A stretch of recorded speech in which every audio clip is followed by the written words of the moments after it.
Hello. आज हम इस वीडियो में इंजीनियरिंग ड्राइंग के मोस्ट इम्पोर्टेंट एमसीक्यू कवर करवाएंगे जो सभी गवर्नमेंट एग्जाम में पूछे जाते हैं। तो हम क्वेश्चन देखते हैं। Question number 1, the hatching line draw at which angle to the reference line. मतलब जो हम हैचिंग लाइन ड्रॉ करते हैं इंजीनियरिंग ड्राइंग में, कि जो पोर्शन हम कट करते हैं तो वहीं पे हम क्या करते हैं, हैचिंग लाइन डिनोट करते हैं। तो हैचिंग लाइन है वो रेफरेंस लाइन के साथ किस कौन से एंगल पे ड्रॉ करते हैं। तो हम देखते हैं कि ये सपोज कि हमारा एक रैक एंगल है, उसमें हमें क्या करनी है, हैचिंग लाइन ड्रॉ करनी है। तो हम रेफरेंस लाइन के साथ कितने एंगल पे ड्रॉ करेंगे, 45 के एंगल पे। उसका तो आंसर कौन सा हो जाएगा, answer number B, option number B right होगा, 45। और ये जो हैचिंग लाइन होती है तो दो हैचिंग लाइन के बीच में कितना एमएम का गैप होता है, 2 या 3 एमएम का गैप होता है। दोनों हैचिंग लाइन के बीच गैप कितना होता है, 2 और 3 एमएम होता है।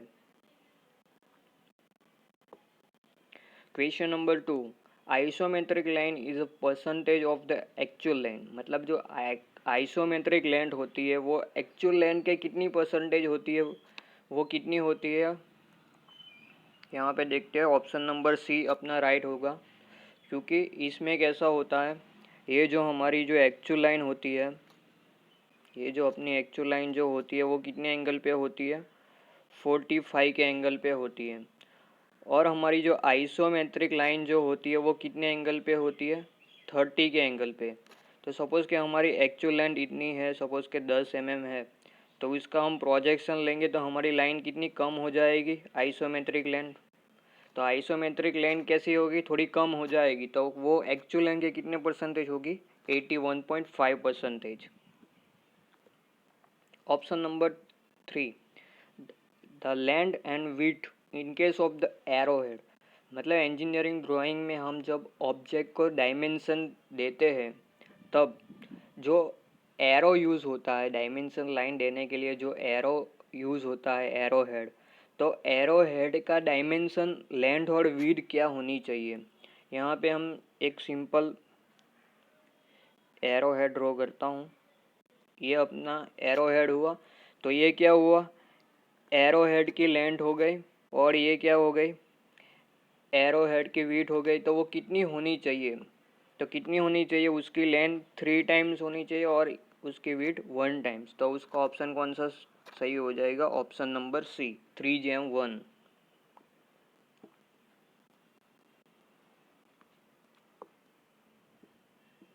Question number 4, the internal angle of the regular pentagon is. जो हमारा पेंटागन होता है उसका इंटरनल एंगल कितना होता है। हमें इंजीनियरिंग ड्राइंग में पेंटागन होता है, हेक्सागन होता है, हेप्टागन, ऑक्टागन। तो सभी एग्जाम में ये पूछते हैं कि इंटरनल एंगल क्या होता है, पेंटागन का टोटल एंगल कितना होता है, हेक्सागन का टोटल एंगल कितना होता है। तो हम देखते हैं कि कितना होता है। यहाँ पे एक पेंटागन दिया हुआ है, तो हम पेंटागन ड्रॉ करते हैं तो हम क्या करते हैं, यहाँ पे पहले 72 का एक एंगल लेते हैं, 72 का, यहाँ पे कितना एंगल लेते हैं, 72। पर ये पेंटागन के आउटसाइड लेते हैं तो इसका इंटरनल एंगल कितना हो जाएगा, यहाँ से 180 हम माइनस करेंगे तो 180 माइनस 70 तो 108 हो जाएगा, 108। तो पेंटागन का इंटरनल एंगल कितना हो जाएगा, 108, ऑप्शन नंबर बी। और पेंटागन का टोटल एंगल पूछे तो क्या होगा, उसका इंटरनल एंगल कितना है, 108। और पेंटागन में कितनी साइड होती है, 5।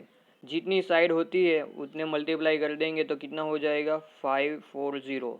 तो उसका टोटल एंगल कितना हो जाएगा, 540। अब हम देखते हैं कि internal angle of the hexagon, hexagon का इंटरनल एंगल कितना होता है। ये हमने फिगर में, हम पिंक स्लाइड में हम देख सकते हैं कि हमारा क्या है, हेक्सागोन है। तो हेक्सागोन ड्रॉ करने के लिए हम पहले क्या करते हैं, बाहर 30 मेजर कर लेते हैं, इधर भी 30 मेजर कर लेते हैं। तो टोटल एंगल कितना होता है 180, तो ये बीच का एंगल कितना हो जाएगा 120।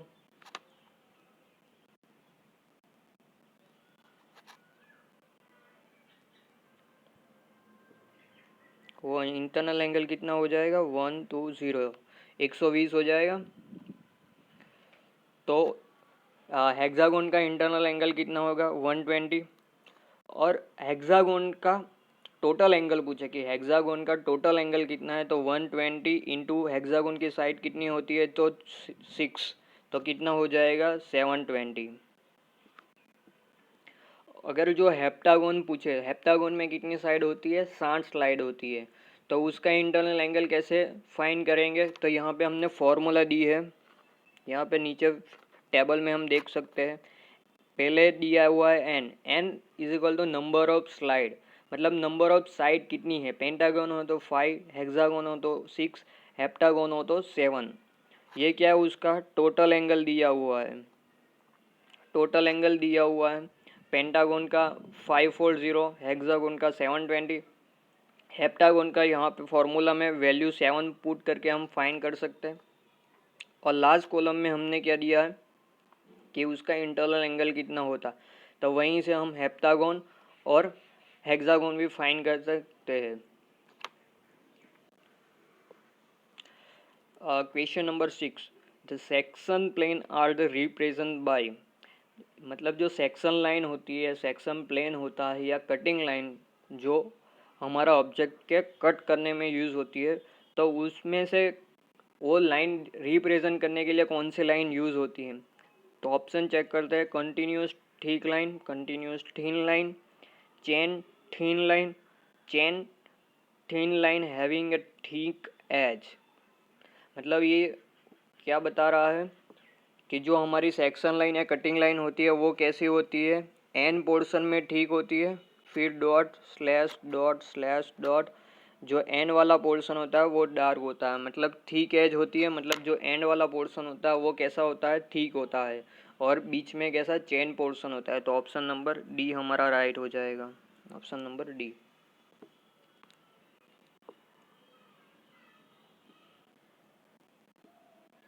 Question number 7, the isometric axis are incline at degree to the each other, मतलब जो आइसोमेट्रिक एक्सिस होती है वो दोनों के बीच का एंगल कितना होता है, वो दोनों के कितने डिग्री पे वो इंक्लाइन होता है।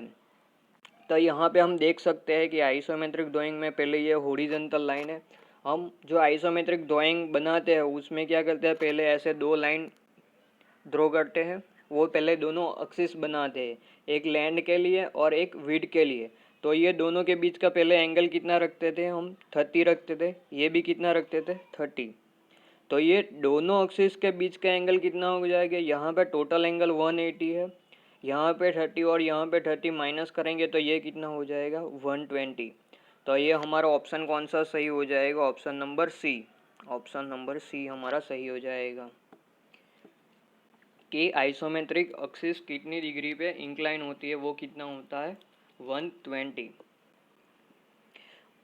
Question number 8, when the line is parallel to the VP or perpendicular to the HP, we can its through length। मतलब इसमें क्या है, जो हमारा जो लाइन होता है वो हमारा में पहले क्या होता है, VP वर्टिकल प्लेन होता है, एक हॉरिजॉन्टल प्लेन होता है। यहाँ पे हम देख सकते हैं फिगर में, ये ब्लू वाले कलर में HP लिखा हो हमारा क्या है हॉरिजॉन्टल प्लेन है, और ये ग्रीन वाला हमारा वर्टिकल प्लेन है। तो उसमें बोला है कि एक हमारी लाइन है वो किसके पैरेलल है, पैरेलल टू द वीपी। तो यहाँ पे हमने ब्लू कलर से ए बी लाइन ड्रॉ की है, वो कैसे है एचपी मतलब ग्रीन वाले प्लेन से पैरेलल है, और परपेंडिकुलर टू द एचपी मतलब एचपी हॉरिजॉन्टल प्लेन के साथ परपेंडिकुलर। यहाँ पे हम देख सकते हैं कि हॉरिजॉन्टल प्लेन के साथ कितना एंगल बनाती है 90 परपेंडिकुलर है। तो हम ट्रू लाइन कैसे फाइंड कर सकते हैं, तो यहाँ पे ऑप्शन दिया है पहले फ्रंट व्यू। तो फ्रंट व्यू कहाँ से हम देखते हैं, यहाँ से हम देखते हैं, यहाँ हमारा एक्स वाला पोर्शन है, तो यहाँ से देखते हैं तो हमारे ट्रू लाइन यहाँ से भी मिल सकती है। साइड व्यू मतलब हम यहाँ से साइड में से देखेंगे तो साइड में से देखेंगे तो अभी हमें क्या मिल रही है, उसकी ट्रू लेंथ मिल रही है, तो दोनों में से मिल रही है। तो ऑप्शन नंबर सी सही हो जाएगा कि हमें फ्रंट व्यू में से मिल रही है और साइड व्यू में से भी ट्रू लेंथ मिल रही है। Question number 10, the isometric projection of the sphere, मतलब जो स्पीयर का आइसोमेट्रिक प्रोजेक्शन करते हैं तो वो कैसा होता है, सर्कल होता है, इलिप्स होता है, हाइपरबोला और पैराबोला।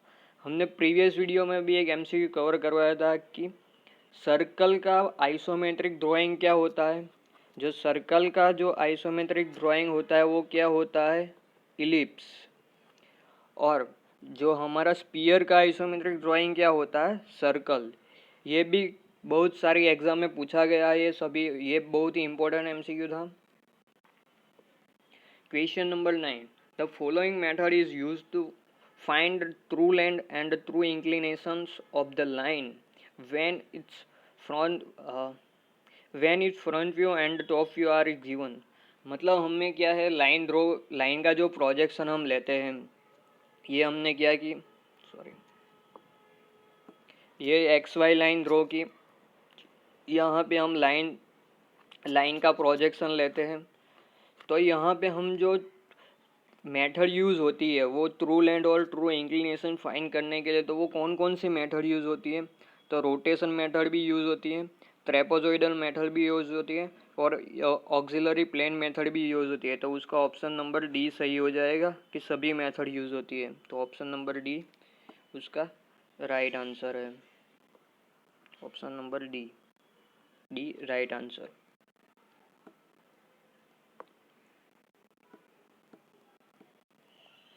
ये बहुत ही इम्पोर्टेंट है कि ऑर्थोग्राफी हम प्रोजेक्शन यूज़ करते हैं तब दो मेथड यूज़ होती है, एक तो फर्स्ट एंगल मेथड और थर्ड एंगल मेथड। तो एग्ज़ाम में पूछते हैं कि फर्स्ट एंगल मेथड में फ्रंट व्यू के ऊपर क्या होता है, फ्रंट व्यू के नीचे कौन सा ड्राइंग यूज़ होता है, और फ्रंट व्यू की बाजू में राइट हैंड साइड होता है, लेफ्ट हैंड साइड व्यू होता है, कौन सा व्यू होता है। ये फर्स्ट और थर्ड एंगल में हमें कन्फ्यूज़न रहता है। और यहाँ पे क्या है, सिंबल भी दिया हुआ है फर्स्ट एंगल और थर्ड एंगल का, वो भी एग्ज़ाम में पूछे जाते हैं। तो हम पहले देखते हैं कि फर्स्ट एंगल। तो फर्स्ट एंगल में पहले क्या है, हमें फ्रंट व्यू दिया है। पर फ्रंट व्यू में ये क्या है, फ्रंट व्यू की राइट साइड है, वहीं पे क्या है, कौन सा व्यू दिया है, लेफ्ट हैंड साइड व्यू। मतलब फर्स्ट एंगल में फ्रंट व्यू की बाजू में राइट साइड व्यू नहीं होता, लेफ्ट साइड व्यू होता है। और लेफ्ट साइड की साइड पे कौन सा व्यू होता है, राइट साइड, मतलब ऑल्टरनेट होता है। और फ्रंट व्यू की बिलो क्या होता है, टॉप व्यू होता है। तो ये हमारा कौन सा एंगल हो गया, फर्स्ट एंगल हो गया। और थर्ड एंगल में पहले क्या है, फ्रंट व्यू है, उसकी राइट साइड व्यू है और लेफ्ट साइड व्यू है। और उसका टॉप व्यू कहाँ दिया है, फ्रंट व्यू के अबो दिया हुआ है। तो ये दोनों कन्फ्यूज़न रहता है कि टॉप व्यू किस में बिलो होगा और टॉप व्यू किस में अबो होगा। और ये इसके सिंबल है दोनों, फर्स्ट एंगल और थर्ड एंगल के। Thank you, like, share and subscribe my channel.